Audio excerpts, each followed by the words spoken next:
Je vous ai montré comment ajouter du texte, comment ajouter des images. Vous pouvez également ajouter des figures. Je vais effacer d'abord ces deux blocs de texte pour faire de la place. Voilà. Et ici, vous avez le bouton figure. Une palette s'affiche avec plein de figures différentes. Par exemple, un trait, vous cliquez.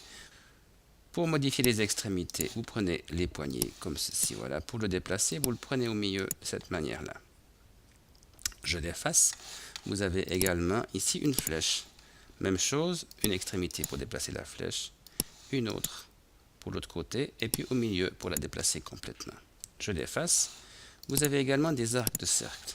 L'arc de cercle, une extrémité pour déplacer, l'autre pour déplacer également, et puis le petit bouton vert pour changer la courbure de l'arc de cercle. Pour le déplacer, vous le prenez n'importe où ailleurs et vous pouvez le déplacer sur votre feuille. Vous avez également des figures fermées, par exemple un carré ici, un carré bleu. Pour le déplacer, prendre au milieu. Pour changer sa dimension, prendre sur un angle ici. C'est un rectangle. Si vous voulez que ça reste un carré, il vous faut ouvrir la fenêtre format ici, disposition et conserver les proportions. De cette manière-là, il reste carré. Autre possibilité, quand vous changez sa dimension, vous prenez la touche majuscule. Et de cette manière, il reste aussi carré. Je l'efface. D'autres figures. Un carré avec les coins arrondis ici. Même principe, touche majuscule pour qu'il reste carré. Et puis le bouton vert ici pour avoir un rayon plus ou moins important dans les coins arrondis. Ensuite, le rond ici, même principe que pour le carré. Si je l'agrandis de cette manière-là, il est plus rond, il devient ovale. Si je veux qu'il reste rond, je prends la touche majuscule de cette manière-là, où j'affiche dans la fenêtre format ici, conserver les proportions de manière à ce que ça reste un rond. Pour le déplacer au milieu. Je l'efface. Il nous reste dans les figures ici les flèches.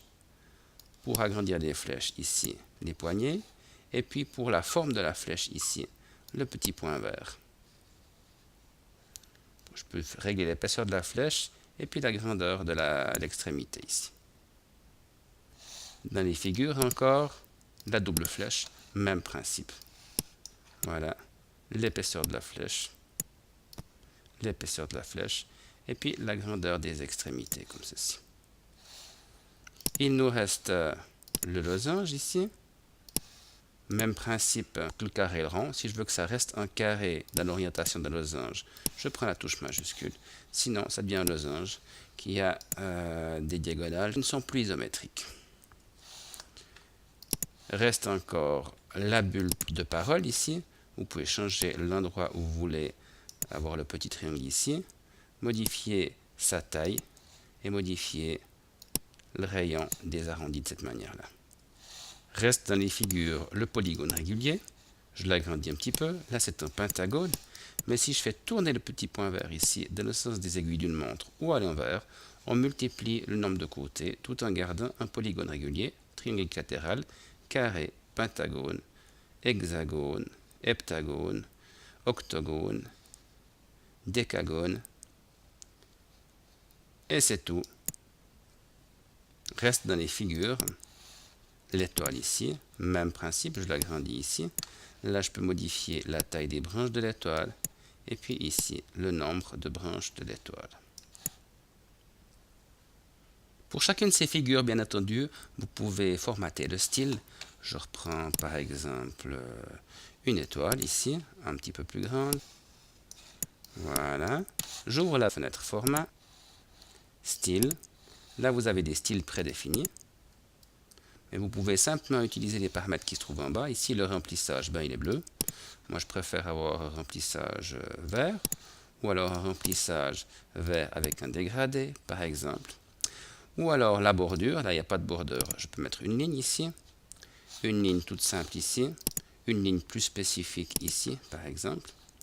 Je peux changer évidemment la taille de la ligne et la couleur de la ligne. Voilà. Modifier l'ombre en mettant une ombre incurvée, par exemple. Tous les paramètres de l'ombre se trouvent là, ici. Ajouter un reflet. Et puis modifier également, si nécessaire, l'opacité de la figure. Vous pouvez bien entendu modifier la disposition et la taille également dans l'inspecteur du format ici. Une rotation, le nombre de points de l'étoile, Le rayon peut être modifié aussi ici. Et puis bien évidemment, la taille et la position ici.